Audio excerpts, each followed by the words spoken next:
Hey guys, this is Justin. Hello and welcome to another video. I really hope you guys have been enjoying the content lately. I'm trying to answer as many of your questions as I can. Shocker, I'm learning something. It's way easier to crowdsource the content from you all, my audience, rather than to try to figure out which ships from dusty 1990s source books I haven't talked about yet. So again, if you have content you'd like to see on the channel, leave a question down below with the hashtag AskEck. And for this one, we have Yodel the Hero, who says, hey, could we get a video talking about the older Mon Cal ships from Legends? Not sure if that's been done in a while. I'm talking the Viscount, MC-80B, MC-90, Heavy Carrier, etc. And yes, we can do that, and we have talked about Mon Calamari cruisers on the past, but why not do it again? So of course, Mon Calamari cruisers during the Galactic Civil War were the most powerful ship routinely available to the Rebel Alliance. Both the Quarren and Mon Calamari had a storied history of ship production before the Galactic Civil War, but if we want to look at the development of warships in Star Wars Legends, that's probably a good enough point to start. So most Mon Calamari cruisers were refitted civilian ships, and they were a deadly blend of advanced technology, fighter carrying, and durability. The most famous Mon Calamari warship of the Galactic Civil War was the MC-80. The MC-80 came in several different variants, and the idea was that most Mon Calamari cruisers were slightly different in some way. Even during the Battle of Endor, there are several different Mon Calamari variants. There's the Home One, there's the Winged Liberty, there are also MC-80s which look like the Liberty but don't have the wings, and in reality they would have came in many different shapes and forms. But given that we're talking about the post-war Mon Calamari, we can leave that for another video. The first thing you need to know about the New Republic era and its navy is that it was built on the back of Mon Calamari. The Essential Guide to Warfare explains that by the Battle of Endor, Mon Calamari was regularly producing new heavy cruisers, but that after Endor, and I quote,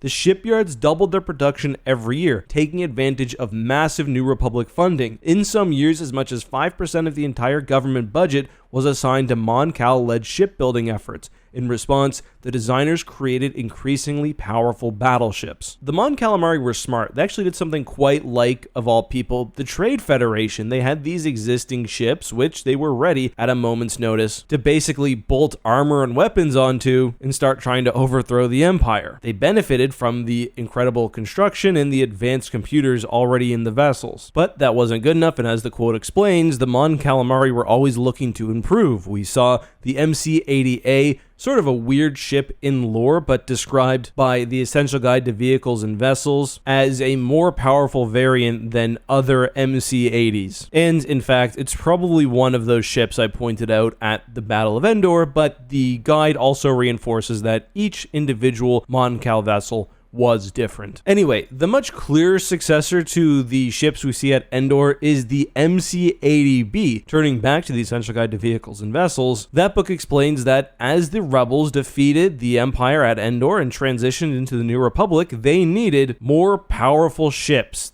The MC-80 wasn't cutting it anymore. Designers began work on the next generation Mon Calamari cruiser, the MC-90, but those vessels wouldn't be ready until over 4 years after the Battle of Endor. The New Republic had perhaps thousands of Imperial splinter groups to deal with until then, including some very large factions and the main Imperial force. So as an interim vessel, we get the MC-80B. I like the ship honestly because of its presence in the X-Wing series. The Mon Ramonda, which was the first of the MC-80Bs, led a New Republic fleet and was actually commanded by Han Solo in the hunt for Warlord Zinj. There's actually a ton of information on the MC-80B. If you can track down the official Star Wars fact file, issue 96, has several pages all about its lore. You know you're reading the right one if it's got a picture of Ula on the front and a section on garments, but I've also covered that all in a video, so I'm going to keep it short here. The magazine reiterates that the Mon Ramonda, as mentioned, came from the New Republic's recognition that they could no longer rely on hit and fade techniques, and the MC-80B was a step up in terms of firepower. The first one rolled off the line 18 months after Endor, and the main distinction between other MC-80s was the further reinforcement of hull plating, augmented shield generators, destroyers and more space for fighter carrying. It mentions that the offensive capabilities, however, of the MC-80B were essentially identical to previous models. Still, the MC-80B was incredibly effective, and even after the MC-90 started to see service, the old B didn't go anywhere. There is some lore messiness here, like I was hoping to use this one section from the Essential Guide to Warfare to sum up the history of the development here, but it says in that paragraph specifically that the MC-80B outgunned an Imperial Star Destroyer, which, yeah, I don't know. After the MC-80B came the MC-90, and I see this ship as essentially a Mon Calamari Star Destroyer. It was a purpose-built warship for the New Republic. Most Mon Calamari vessels kept an element of Mon Calamari design within the ship's interior, so it felt like you were flying around in a fish tank. The MC-90 was a standardized warship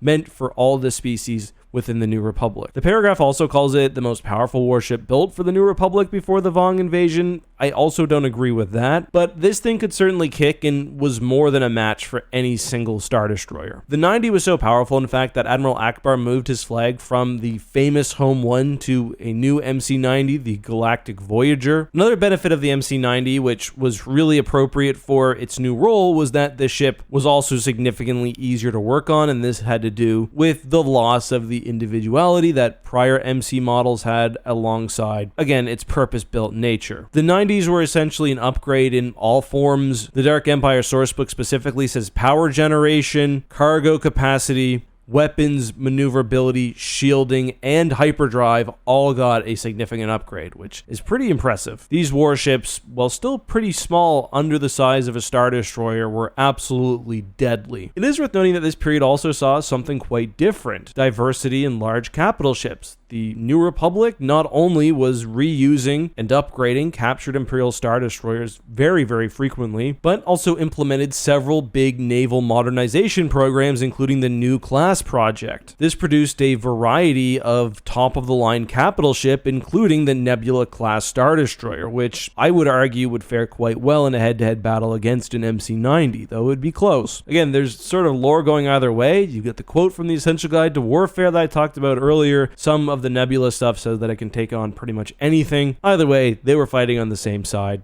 and often in mixed fleets as well. Anyway, before the Yuuzhan Vong War, the New Republic is actually on the verge of creating something larger. We get the Mediator, which is a full battle cruiser in Vector Prime. The Mediator is meant essentially to be a show of force the New Republic can trot out across the galaxy. Don't get too attached to that ship. It doesn't actually make it out of the novel, but I also think that Vector Prime implies that the New Republic also has other very large ships of that class, which have been in production during the 6 years or so of relative peace with the Empire. Prior to this, the New Republic had nearly gotten their teeth kicked in by the Avathans, and the Empire, and the Imperial Remnant specifically, probably still had some dreadnoughts lying around, so large ships became somewhat of a priority, even though the New Republic had several captured Super Star Destroyers. Funny enough, Vector Prime also introduces the Viscount, which is an even more powerful, more destructive Mon Calamari cruiser. Specifically, this is called a Star Defender. It's essentially the New Republic's Super Star Destroyer analog. Going all the way to the end, the unifying force features mediators again briefly in defensive fleets around Mon Calamari. The Viscount also stands there in formation with the Super Star Destroyer Guardian, which is pretty goddamn tough. And one thing you'll realize when you read Star Wars Legends, or you should realize when you're listening to my videos, is a lot of the time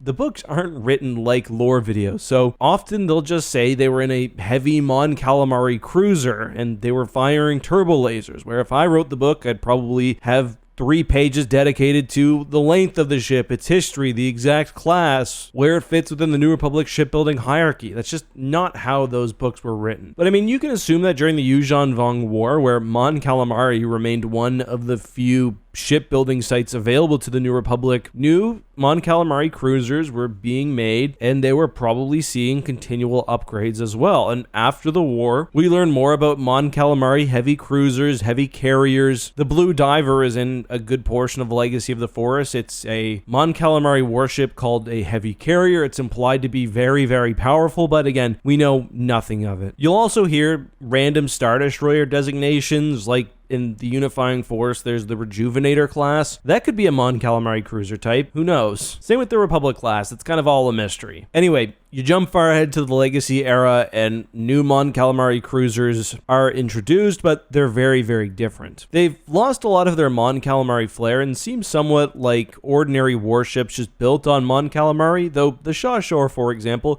you can definitely see the heritage with the MC-80B there. The final vessel in the MC-80 line, however, is the MC-140. Done a whole video on this. It's called the Scythe for, I think, obvious reasons, but there were many other ships, including the Tri-Scythe as well, and others. Arguably, the ultimate Mon Calamari ship is the Imperius-class Star Destroyer, used, funny enough, by the Empire, but of Mon Calamari design, although obviously, aesthetically, this ship has nothing to do with the Mon Calamari cruisers you'd expect. But that's all I've got. I hope you enjoyed this video. If there's a topic you'd like to see me cover, please let me know all that and more down below. Until next time, be safe, have a good one, and may the Force be with you. Bye-bye.